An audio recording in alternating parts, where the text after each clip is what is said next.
Välkomna, welcome. Welcome to Timbro. As this is done in English, I'll just make a short presentation of 2-3 sentences in English before we start this. My name is Eli Gunder, and I'm leading the program of integration that we have on Timbro, which is called Majority and Multiculture right now. And if you want to know more about it, you can go into our homepage and you'll see more. When Henry came up to me and suggested this little seminar, I of course accepted it with great joy. And I won't introduce our both speakers, because I'm sure they can do it by themselves, but in general, Henrik will have a book coming on Timbro in a couple of months, dealing with India. And by that, I want to greet you all welcome to this seminar and have Henrik and Jerry come up here and talk about today's subject. If you want to use any social media like Twitter and so on, use hashtag Timbro. Please, Henrik. Please, Jerry.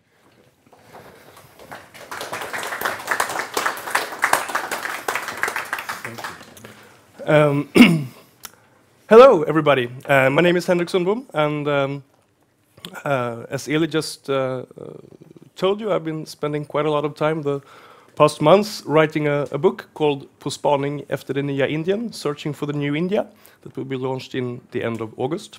So I hope that you will all come back then.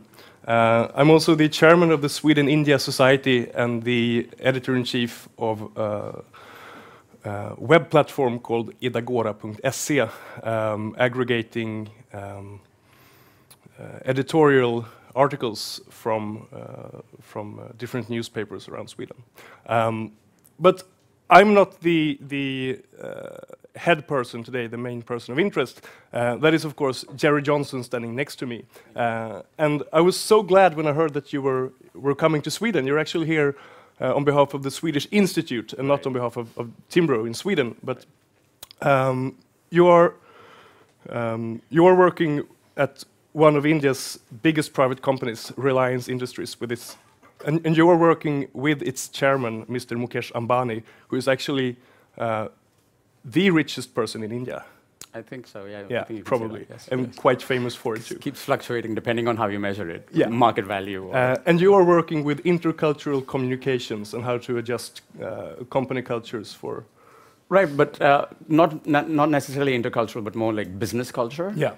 So in terms of the leadership mindset, the demography of the company is changing dramatically, given the kind of new businesses that we are going into. Yeah. So you are spending your days analyzing business culture and culture in a globalized world. Culture in a larger context, yes. But if one makes a simple Google search on your name, you will soon notice that's not really what you're famous for, because you're also a quite outspoken human rights activist and, most of all, LGBT rights That activist. is correct. That is correct. So I live as an openly gay man in Bombay, and I'm quite vocal in the Indian media scene in terms of commentary on social rights, human rights, specifically from a free speech and a LGBT perspective. Yeah. Yes.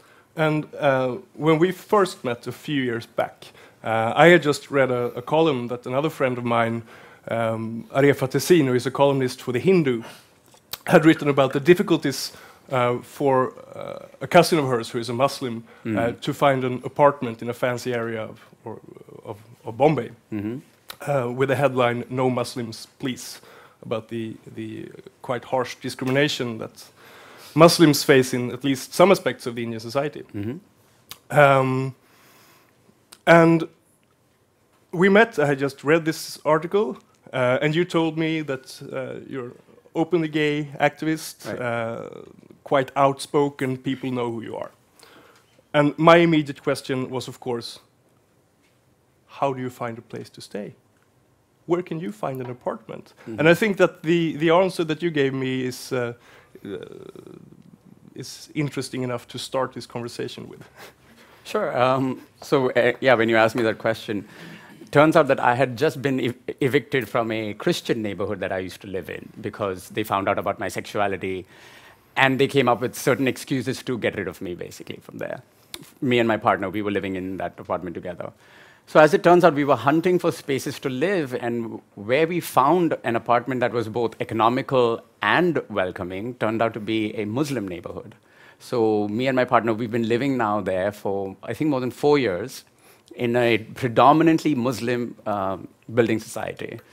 And they are aware of my sexuality, and they've seen the kinds of people who have come to my house. I have had transgendered people coming in over to my house. I've had the media and the crew coming over to our house for interviews. And so they're well aware of what we do and what I and my partner do. And turns out it's been okay. Yeah, so I've had no problems. Yeah. So you have obviously managed to find a Muslim community that is more tolerant than the, maybe one shouldn't say the Hindu majority, but at least the majority. And I don't think that any of us would explain that with regards to religion, really.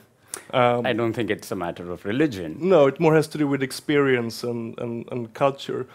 What is your take on it?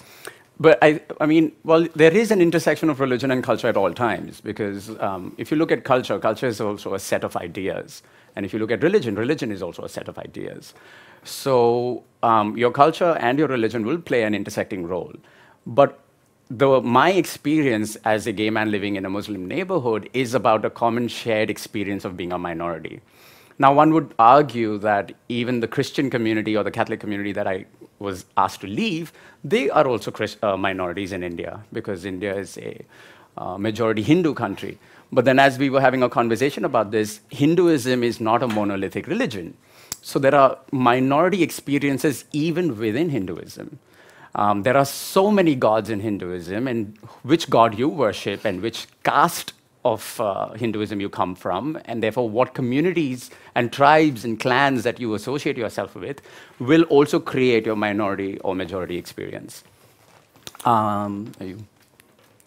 So India is, I mean, it's more or less a country consisting of thousands of minorities. It's a quite lot hard of minorities, to talk about exactly. the majority. Correct. And that is, of course, a huge contrast to Sweden. And if you look at the headline for today's conversation, we are supposed to try to compare Sweden and India and see if there are any lessons that Sweden can learn from Indian experiences of multiculture and diversity. It's of course extremely hard to even compare Sweden and India. It's not like comparing an apple with a pear. It's like comparing an apple with a train or something. But I think that this is we can do at least some comparisons here, and that's a big contrast between Sweden and India. Or at least between India and how Sweden used to look. Mm-hmm. India is one of the most plural and diverse or multicultural countries on Earth, perhaps the single most multicultural country on Earth. You have a plethora of languages, traditions, 4 of the world religions origins from India.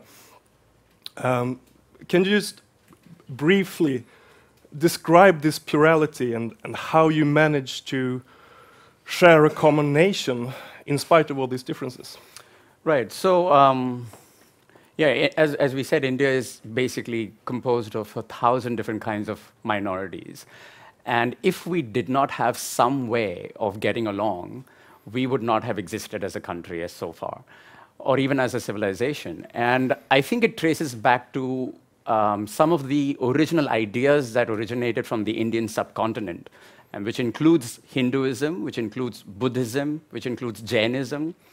These ideas originated from the subcontinent, and I think they have taken root in the subconscious psyche of a lot of Indian people.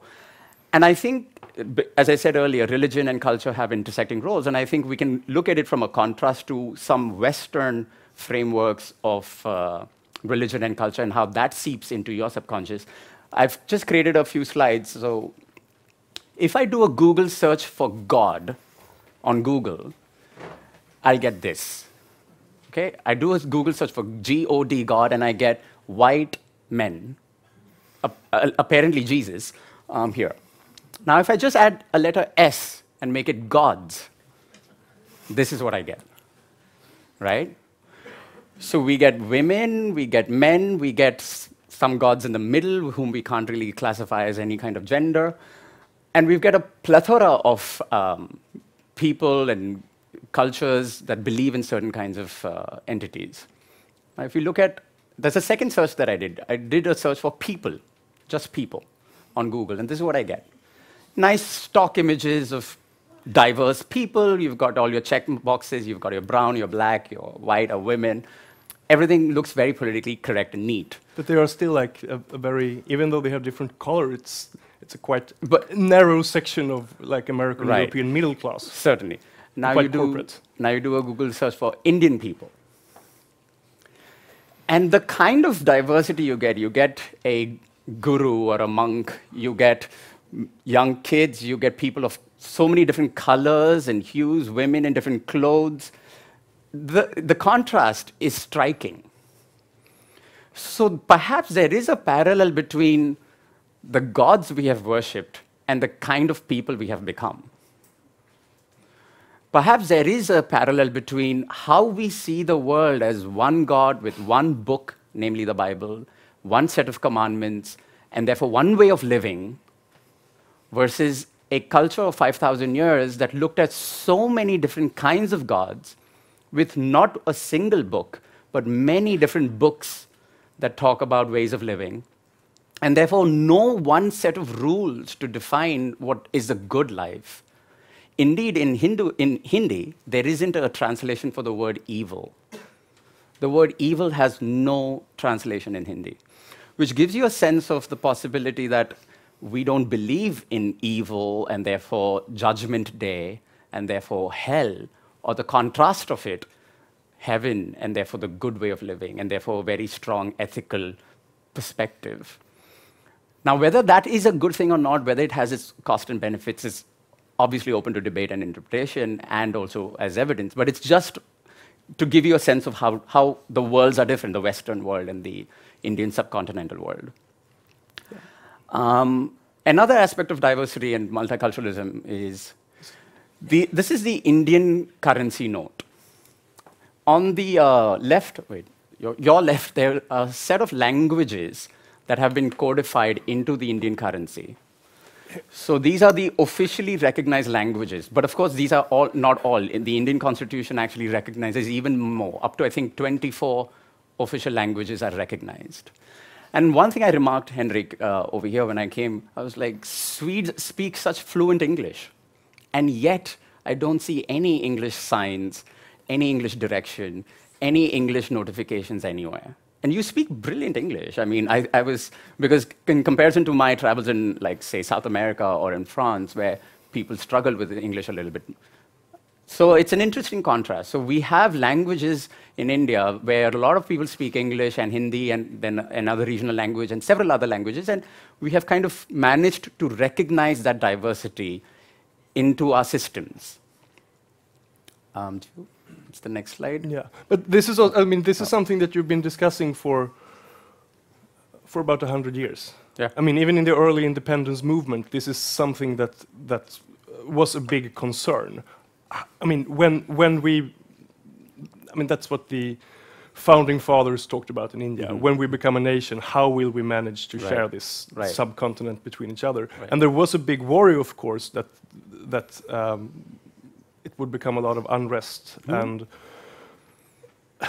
that is more or less the reason why Pakistan was founded, because the Muslims were worried that the British rule will be switched to Hindu rule. To Hindu rule, yes.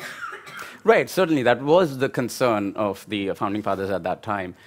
However, it was a concern that came out of a distrust of, I think, our history. Yeah. Our history of having been able to manage and accommodate so many different cultural influences that entered the subcontinent. So if you look at the rise of Buddhism, it coincides also with the rise of the Purans, and these are the holy books of India, the Ramayana and the Mahabharata. And so both these religions tended to get into a conversation historically. Buddhism was all about withdrawing from the world, becoming an ascetic. Where are we now in history? I'm sorry? Where in history are we now? We are in around 600 BC. Yeah. Right. So it's a long time ago. Long time ago. So this is before Christ. And so there were these two movements emerging in the subcontinent where one philosophical worldview looked at how to end suffering by withdrawing yourself. How do you end suffering? By just stopping all desire and moving away. And then Hinduism, the ideas of Hinduism came around at that time that said, no, you cannot end suffering by removing yourself from this world. You have to engage in it. You have to be part of it. So you had books like the Mahabharata and the Ramayana that talk about property disputes, that talk about disputes between family members and how do you engage with it. And then you have one of the most famous books, the Bhagavad Gita, that comes around at that time. So this kind of pluralism has been going around from history, ancient India, but then our founding fathers were highly influenced by the Fabian socialists of the British. Nehru, first prime minister, was educated in Britain.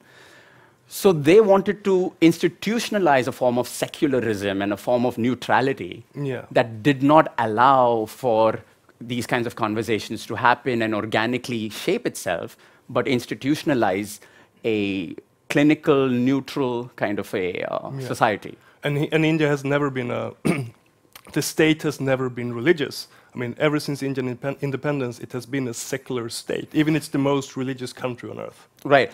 And India is a land of paradoxes. So for every statement that you hear me or Henrik making about India, there will be an equal and opposite statement that will be also true. Yeah. Which is part of how we can get along. Yeah. So we can allow for these different truths. And maybe that leads us to the Rangolis. Right. So this is an example of a festival that's pretty big in most of India and largely in south of India, where women will decorate the entrances of their houses with beautiful designs. So how it starts out is everyone makes dots, like a set of 8 dots or 12 dots on the floor, and then they'll start coloring and connecting these dots in different ways and different patterns. And every woman will be able to create a different design, starting from the same set of dots. And they create it beautifully with like different colors, with different patterns. Do you have another image? Or yes, of course. Yes. So every rangoli, this is called a rangoli, every rangoli will be different. So you start out with the same set of dots, but you create something else and something beautiful and something unique to you and to your family. And I think there is maybe some lesson there in terms of how we embed difference in subjective frameworks in our rituals, in our festivals. So yeah, I think that the Rangoli is such a beautiful symbol for Indian culture because it's quite hard to say what unifies this. Certainly. I mean, what do these images have in common? I mean, we can see that they have something in common. We can know at a more advanced level that they have the 12 dots in common, but it's pretty hard to describe it. Right. And when you ask someone in India, what is Indian culture? What unifies all these people from north to south and east to west and from different religions and different castes and different class backgrounds? It's quite hard for people to answer that question. And usually you end up with a question with an answer like, we all see the same Bollywood movies and we watch the same cricket games, and we can agree that we like Bollywood and cricket. But even that, right? So Bollywood is an experience of the northern part of India, and even there are different communities that do not watch Bollywood movies, and so in a way, Bollywood is a small representation of India, but then India is so huge. So a small representation of India is already a sizable community.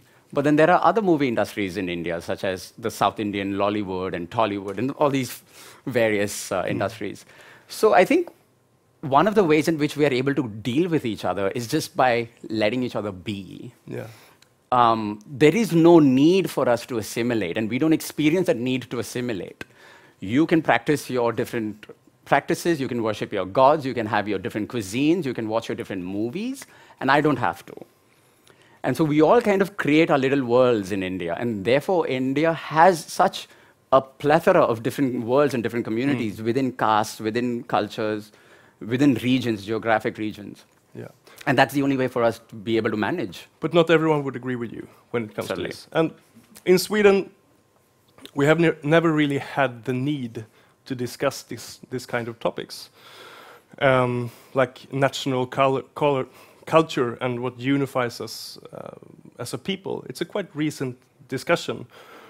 And I think that quite a lot of people are getting confused by it. They don't really know how to handle it, and they don't really know how to handle impressions from other cultures.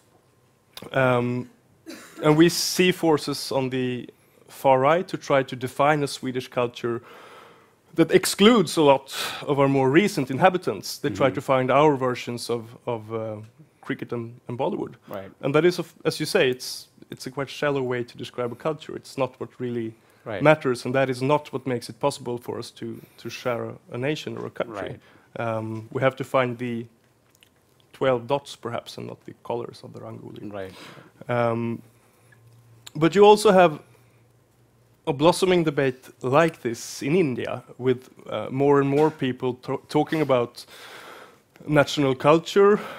You have movements who think that the whole secular state is a quite bad idea. Right. You have had a discussion about anti-national speech, and what one can say and think as an Indian citizen. And you also have authors giving up their writing because they sense an increasing culture of censorship.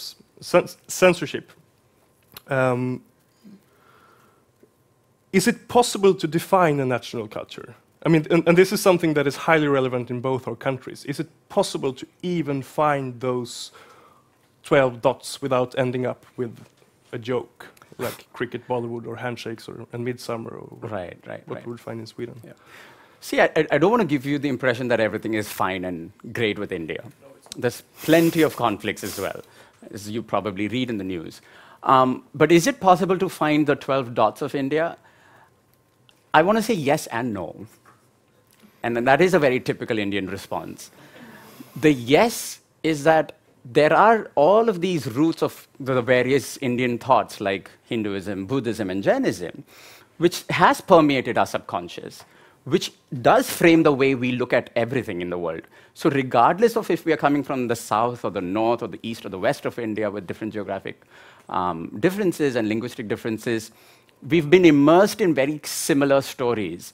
You probably have the version of the Aesop's fable in the West. You must have heard of the Aesop's fable. Is that a popular thing here? Yeah. Fables about the boy who cried wolf. Yes, yes. So there are these stories that have a certain moral premise underlying these stories, and that's very popular in the West. Likewise, in India, these are the stories that give us a framework or a moral compass. So we are immersed in that, and that is true, and that permeates in our culture. But the no of it is that how we manifest it and how we express these ideas are so different. And we are adamant that nobody can tell us that we are wrong. And in that sense, your dot may not be my dot. And then how you connect your dots will be very different from how I connect my dots. So even within one narrow religion, if you take one narrow religion, say you worship the Lord Krishna, and therefore you practice these rituals, even that will vary between another person who worships the same God and then therefore practices similar rituals. Even that will vary. So you will have people who follow the Hare Krishna version of that religion, and then you will have people who don't agree to that. But what's happening in the new India, I think, is a reaction to the secular state. So some of you may not know about the Indian politics, but for the past majority of the decades, we were ruled by a certain party that belonged to the dynasty of the Gandhi family. That would be the Congress Party. The Congress Party. It used to be a social democratic left party, left-wing social looking towards the Soviet Union. Certainly. But then they also, it was also the Congress Party that engined the liberal reforms in the early 90s. Well, they were more like compelled to do it. It's not like they had much of an option. We were at the brink of bankruptcy. Yeah. So, but there are quite a lot of similarities, actually, between the Congress Party and our Swedish social democrats, I would say. Okay, sure. Okay. Okay. But you don't have a Congress government anymore. We don't have a Congress government anymore, and they were overthrown with sizable numbers. So you could understand that the Indian people had reached the frustration point with that party. And what they replaced it is a rather culturally far-right Hindutva party, which is troubling. Because what we are now seeing is reactionism. We had a party that governed from the far left. I think we should just stop and explain Hindutva. Because it's the idea it's more or less the idea that India should be a Hindu nation. A Hindu nation. Yeah. And I would describe it as the Christianization of Hinduism, or the Abrahamanization of Hinduism. So this party wants to create Hinduism as a monolithic religion, where they will have one book, and they will have one God, and they'll have one set of practices, and then that's the way they want to impose it upon the country, so that they can create others, so that they can create in-group and out-groups, the Hindu and the non-Hindu, so that we can start discriminating. And that's a troubling phenomena that's emerging now in New India. So maybe we should move over to an area that is close to your heart, and that is sexuality and Sure. Tolerance or intolerance when it comes to sexuality. And India is a very conservative country. Even if as a heterosexual person you will face a quite conservative set of rules when it comes to sexuality. And LGBT groups in India have fighting for quite a long time to get rid of an old law that you actually inherited from the British. Right. And it's called Section 377. So the law's number is 377. Yeah. Yes. And it's actually criminalizing homosexual acts. It criminalizes any sexual act that is against the order of nature. Now, you can interpret that however you want. Yeah. Against the order of nature.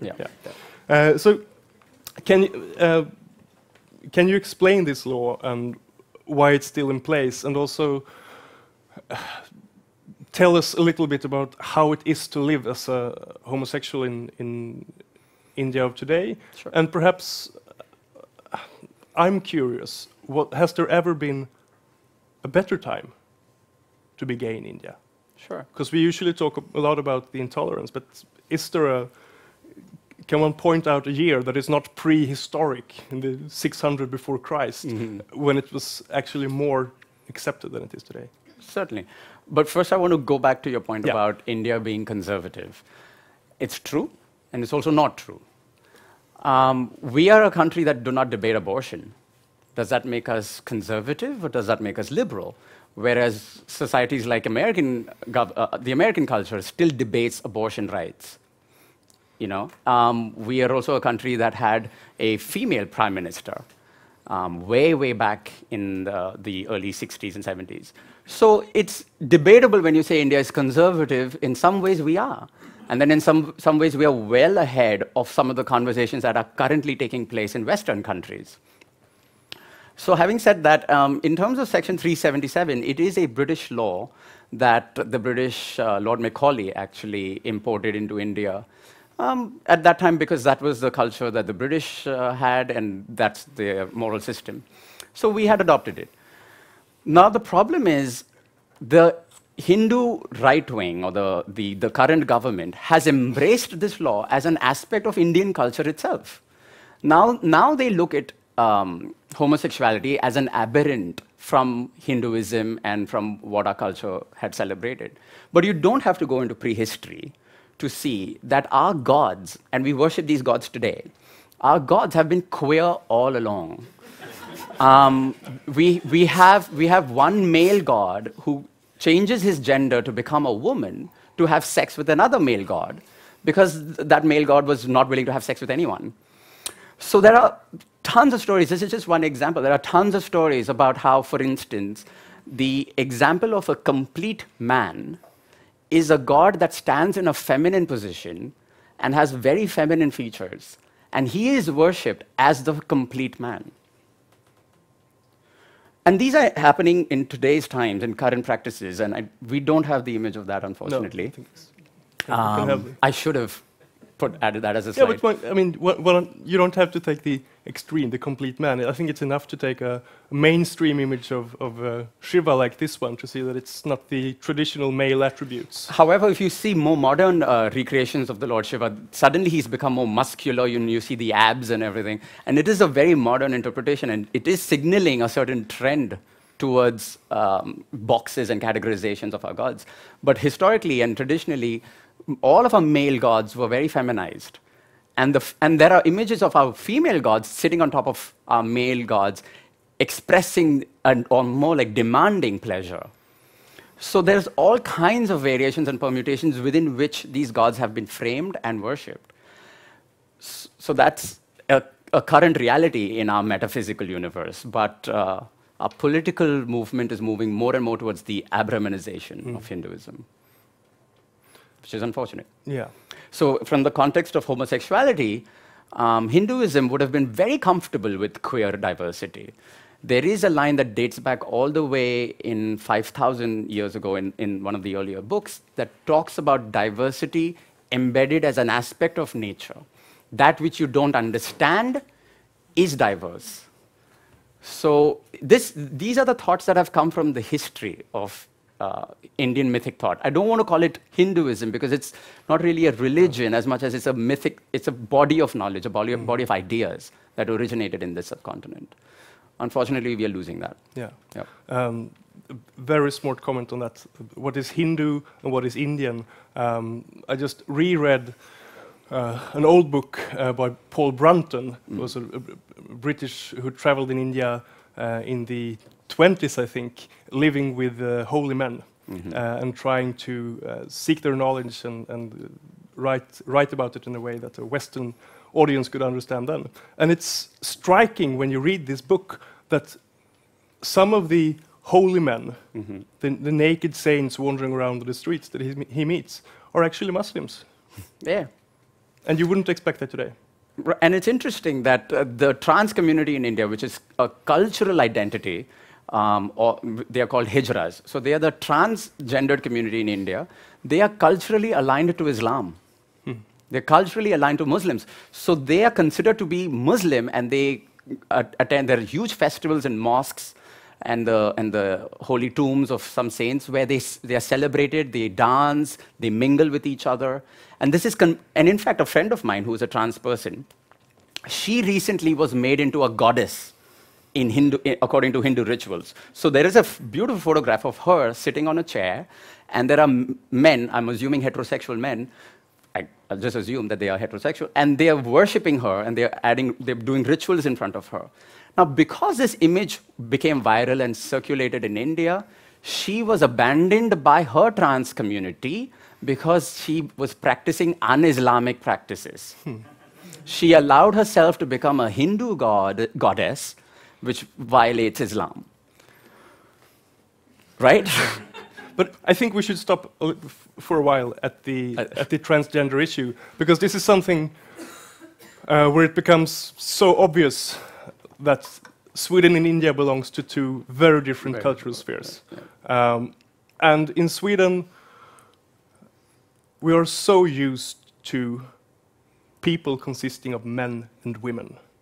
And we really find it hard to understand and deal with people who don't define themselves as men and women. And it's, I mean, if you read the Bible or the Quran, or I mean, this is an Abrahamic thing. It's not a Swedish thing or a Christian thing. It's an Abrahamic thing. It's very obvious that there are men and women. But according to Indian tradition, it is not that obvious. And that is seen so clearly in all aspects of their life, I would say. And India, but also the neighboring countries, Nepal and Pakistan, and I think also Sri Lanka, are global front runners when it comes to acknowledging third gender rights. And these people, hijras, can you just tell us, who are they? So where do they come from? Okay. Because they live in usually in separate communities. They do. So hijras in India have been recognized as equal citizens with complete rights, and I would argue far more civil rights by the Indian Supreme Court. But where do they come from? They historically trace their origins. So they are trans people, they are transgendered people. But they trace their origins to the Mughal Empire, when the Mughals those were Muslim rulers, coming from north in the 17th century. Around the 1700s, 1600s. 1600s, right. Yeah. So they mostly came from Iran and present-day Iran, early Persia. And they conquered most of northern India, and they ruled a large part of northern India. And when they would go out for battles and wars, they would keep their women and their queens in the protection of these hijras. Now, because the hijras are neither male nor female, these rulers thought that their queens would be safe with them. But you also use the word eunuch to describe the hijras. So Yes. it's very obvious that that is something that you have inherited from the Muslim British culture. Well, the eunuch as a word is a Harem very culture. British word. Yeah. We would have always called them But hijras. the guard of the harem is Right. the robe. So they were considered to be the guardians of the harem, of the women's harem. So the women were safe because these are not men. The men would not threaten them, and neither were they, really women. So they were completely safe. That started this cultural movement of an entire community of hijras that are very tightly knit. So if I am a hijra, I will then adopt my next generation of hijras and support them financially and with resources and with living. And so and you can trace the lineage all the way back to 600 years ago, up until today. So present-day hijras know their lineage, and they belong to certain houses. So, houses in the sense of like fraternity houses or sorority houses. So these are also called houses. So they trace their lineage to that, which is why if you violate this code of the guru, of the disciple and the master, or the guru and the disciple, if you violate this, then you are outcast. You're kicked out of this community, which is why my friend Lakshmi, when she became a goddess in Hinduism, she was considered to be in violation of this tradition that they've carried on, and which is why she's now been outcast. So this is where the traditional hijra community comes from, and today in present-day India, they've been recognized as a equal Indian citizen with all of the rights. And some of my friends who are hijras are Bollywood. They work in the industry. They have successful careers and successful lives. This friend of mine, Lakshmi, was a United Nations diplomat. So yeah. But that's a quite extreme exception. Of course, these are all exceptional Most cases. of them live in quite poor slum areas, and they do live in slum areas, and many of them engage in sex working or. That is a really interesting thing, and I have to share some statistics with you now. There is a news magazine in India called India Today, one of the biggest ones, weekly. Yes. And every year they make a big survey about sexual habits of the Indian people. So they take one set of questions and they examine it every year. And a couple of years back, they made a survey about the sexual habits of the urban middle class. And I think they asked 4,000 respondents or something like that. And out of the male respondents, 11% said that they had homosexual experiences. 11%, that's quite much. But then you had 18%, 18%, who said that they had experiences of having sex with a hijra.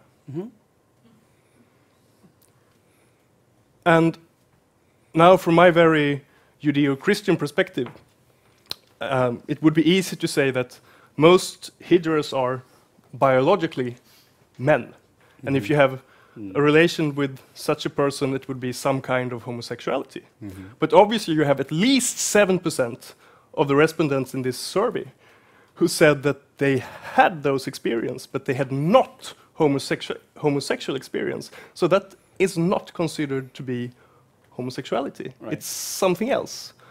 And I think that this kind of pinpoints this difference that a lot of people here who do accept that there is such thing as third gender people and people who are not men or women, they still don't really think it's natural. They accept it, but it's something that you do. I can accept that you do it, but in the end of the day, there are men and there are women. Right. But here, it's obvious that it's not that important. Right. There are men and women and whatever. Right. We're all humans, and we all inhabit bodies. Again, it goes back to what I was saying in terms of how we look at diversity as embedded in nature. And if you don't understand diversity, that is not the fault of nature. It's your fault. It's your failing. So it doesn't matter what body you inhabit. We look at it as if I can get pleasure, sexual pleasure, if I can feel attracted to you in some way, it's something that I will go ahead and explore. And in fact, I had written an article about this once where I spoke about a conversation I had with a lower labor class, working class kind of a man who had sex with a variety of different kinds of people. And so I asked him, do you identify yourself as gay? And he shuns that identity. The moment you give him that label, or say being gay or being homosexual means men who like to have sex with men, or men who find a romantic attraction towards other men, he disowned that label. And then he says, well, it's just a body, and if I can have sex and if I can get pleasure, that's all I'm going to do.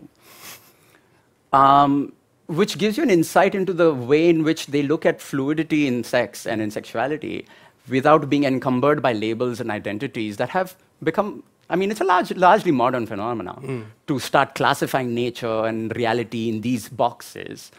Because we look at everything as just fluid and with very blurry boundaries. Sometimes you're here, sometimes you're there, you cross over and then you come back. But you do like classifying things in India. Certainly. I mean, Caste. It's the land of the caste system. Right? Mm-hmm. As I said, and I think everything that has an equal and opposite answer as well. Of course. But I think that this can lead to a more like generalistic discussion about what's the difference between tolerance and acceptance. And I think that the Hijra community is a great example of tolerance. I mean, you tolerate that these people exist in the society. You tolerate that they have their traditions and that they do whatever they want to do.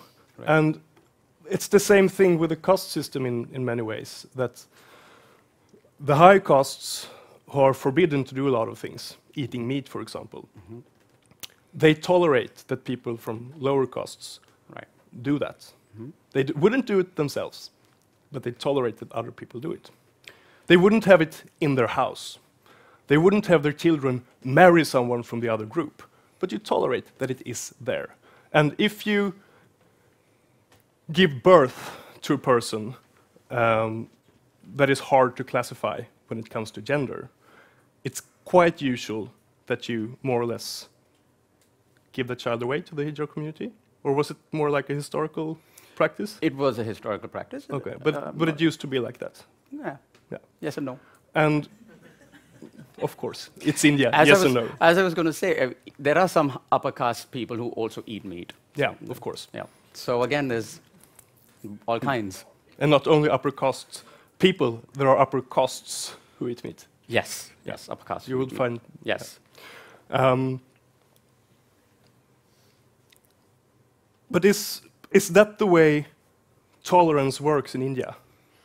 You tolerate that it exists in the society, but you don't accept it within your family or within your own in-group. Right. I think how it works is that you allow for various different bubbles to exist and for you to remain in your bubble. And as long as someone else doesn't break your bubble, you don't feel confronted, you don't feel challenged. And that's the only way a country of 1.5 billion different kinds of people can coexist.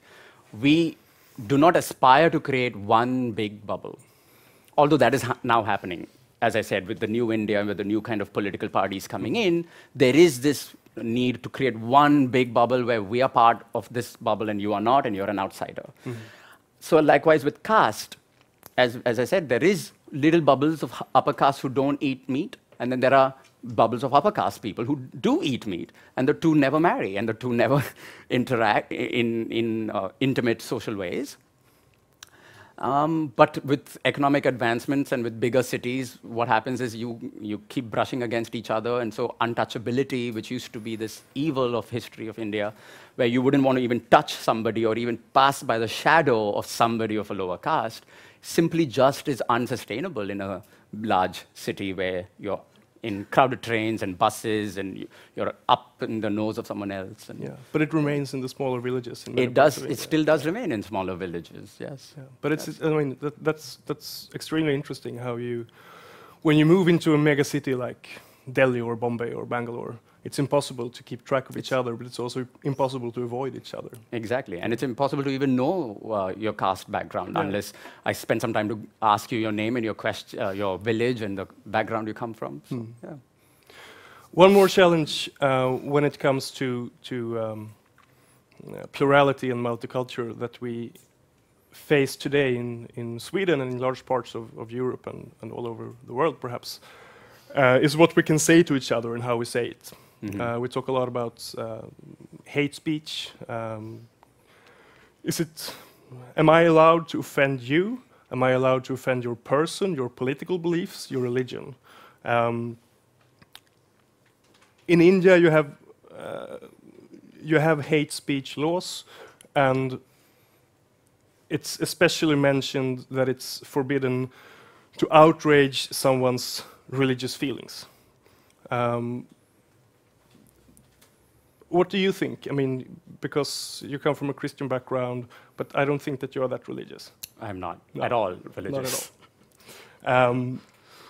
What is there a lesson that we can learn from the pluralistic experience from how to limit each other's freedom of speech and how to speak to each other? You know, I don't know if there's anything you can learn because we are struggling with the same topic. Yeah, you are. However, historically, I can say that there was never a challenge historically to Indians about offending of religious beliefs, because everybody believed in something very different. And so there was no sense that your belief is wrong. And when there is no sense that your belief is wrong, then there is no sense of provocation, there's no sense of criticism, there's no sense, it's just what you do and this is what I do, and we stay our separate ways and we go our separate lives. However, I think with the increasing Abrahamanization of society and the view that there is one form of living a certain life, and that is the good way, also with secular countries, with the idea of the constitution therefore replacing the Bible, or the idea of one government, therefore replacing the idea of a God, and therefore one code of conduct, which now we have to now defend as evangelicals, then you encounter this issue of, can I offend you, or do I have the right to offend you? Because I know that you are wrong and I am right. Because I know that your beliefs are not valid and that mine are. So free speech becomes your God, and they have their God. So you don't allow them to attack your free speech, which is your God. Neither do you want to respect theirs. So it's a very modern conflict, and it's a conflict that India is also grappling with. And I don't have an answer. There's no clear answer, because it's very modern. It's a framework that India historically has not been accustomed to. So the easy answer that Indian politicians are doing is to legislate and say, you cannot offend religious beliefs. But now, which belief is classified as a religious belief? Right? Do you need to have a substantial and large following to call that a religion and therefore those beliefs? Or can you not offend any religious belief, like even belief in a flying spaghetti monster? So, you know, there are all kinds of interpretations and problems in Indian media right now discussing this issue, and there's no clear answer to it. Yeah. Speaking about legislation and tolerance, I think that we have to at least touch upon the topic of representation, reservation, and quotas. Because you have been working with quotation to government jobs and to university seats for a very long time. And it's based on cost, that you have reservation for the lower costs and the higher costs. in some states, I think it's the highest level is in Tamil Nadu and Rajasthan. I think Tamil Nadu in the southeast and Rajasthan in the northwestern India. As much as 2/3 of the government jobs are subject to reservation.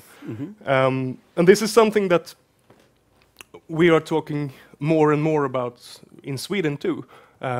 Perhaps not reservation based on race or ethnical background, but this mindset is coming more to us as a possible tool for solving discrimination issues. What's the Indian experience? Has it worked out well for you? Clearly it hasn't. We've done this for the past 65 some years since we've gained independence, but what has happened is it's become a race to the bottom. Now everybody wants to be classified as the undercaste, because that's where all the lucrative jobs and the money lie. Now that is not to say that there wasn't a historical role for it. Maybe there was. Maybe there needed to be certain structures in place to level the field and to get certain communities up. But what has happened now is that as these communities have become more powerful in politics, they have begun to bias power towards their own communities.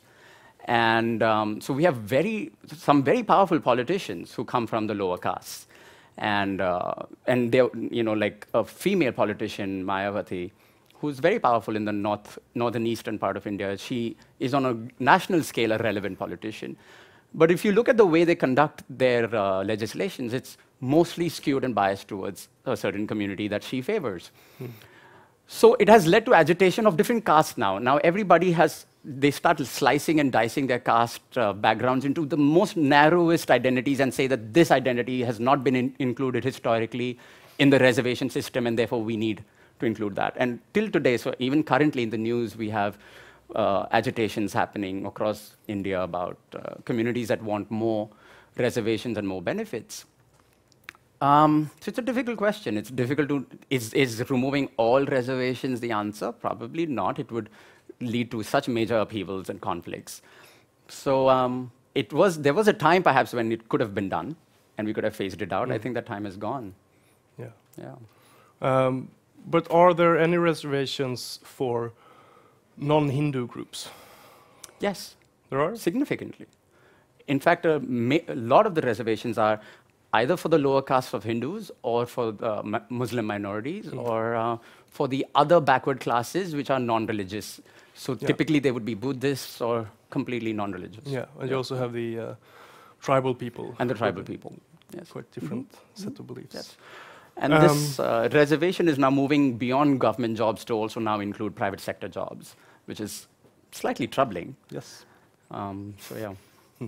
Okay, time is flying. We have about 8 more minutes, and I think that maybe we should hand out this mic and see if there is any question in the audience.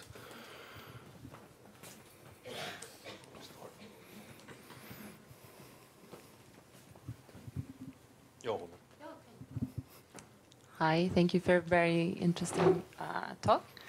I had one question. You talking about sexuality and the fact that if you have lower education and so on, you wouldn't consider yourself as gay. And I recognize this from China, where it's the same thing. And my comment on that is that I would describe it as a situation in a society where you are not usually talking about sexuality, and also that the education is not so high. Right.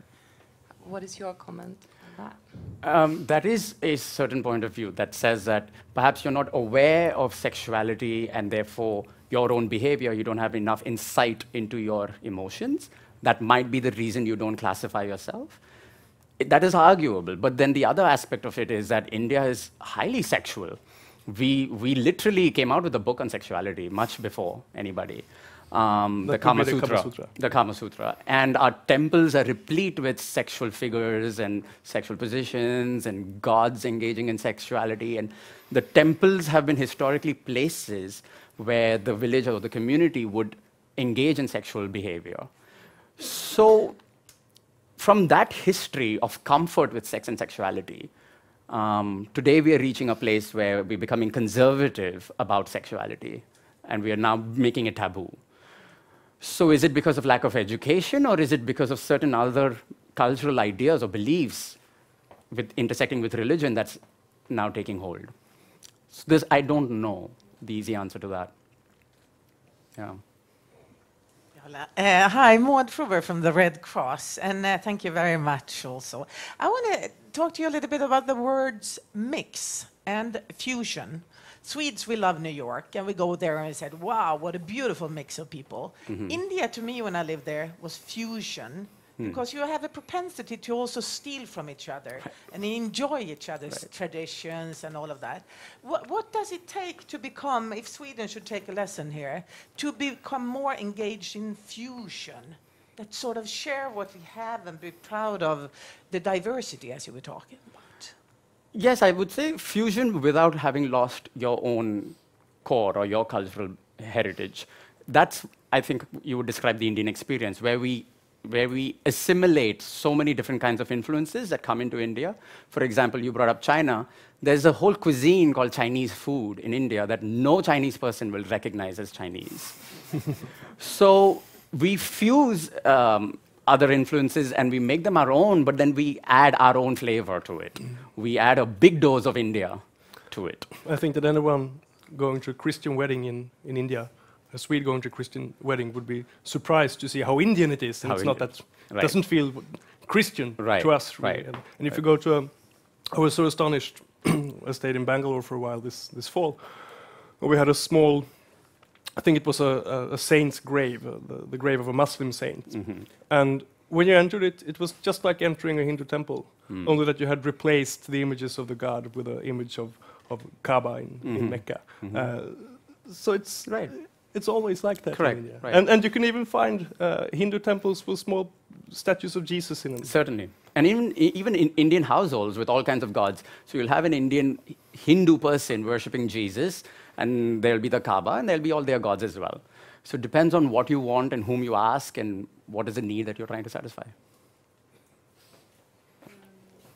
Hi. Thank you so much.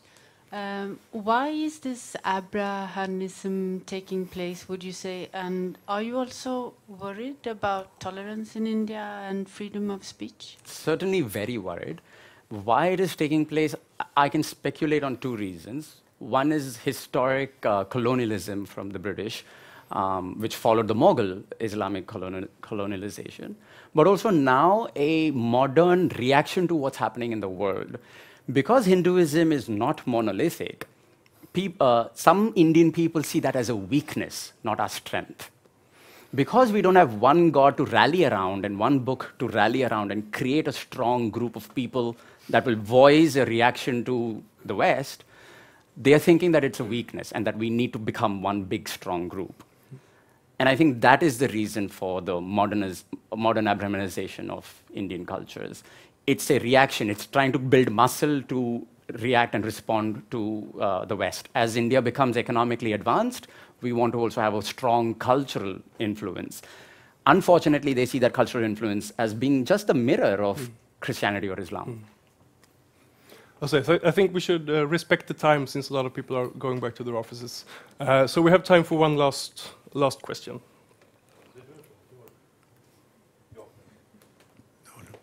Yes, hello. Half of my family is Indian, Kashmiri Indians. I was very intrigued, and when you began your speech with "What's a nation?" Is India a nation? And you hinted, no, India is just a mosaic of people within a geographical area, and that's why the British could divide and rule, and that's why Nehru could speak in English in 1947. So, and then you also hinted that in India, which is the next largest Muslim country in the world, in one way. Another way, not forgetting that on every Muslim in India, there are 8 Hindus. And why is India a nation, if it is a nation? And this professional army of yours, 1.5 million people that you have, of which only 3% are Muslims, what are they defending? So This is the big question. It is a very big question. And yes, the essential question. I don't know if I can get into the psychology of the Indian army, but I would assume that they are defending the idea of a modern India, which is the geographic boundaries of India. And they have subscribed to that. And I think a lot of Indians today subscribe to the idea of this geographic entity. Certainly for convenience and for political security, makes sense to have that identity. But we do not give up on our background. So I will still have my, like, say, South Indian identity as a very strong, if not more overpowering identity than the Indian national identity. So it's still there. Yeah, okay, I think we'll end with those words.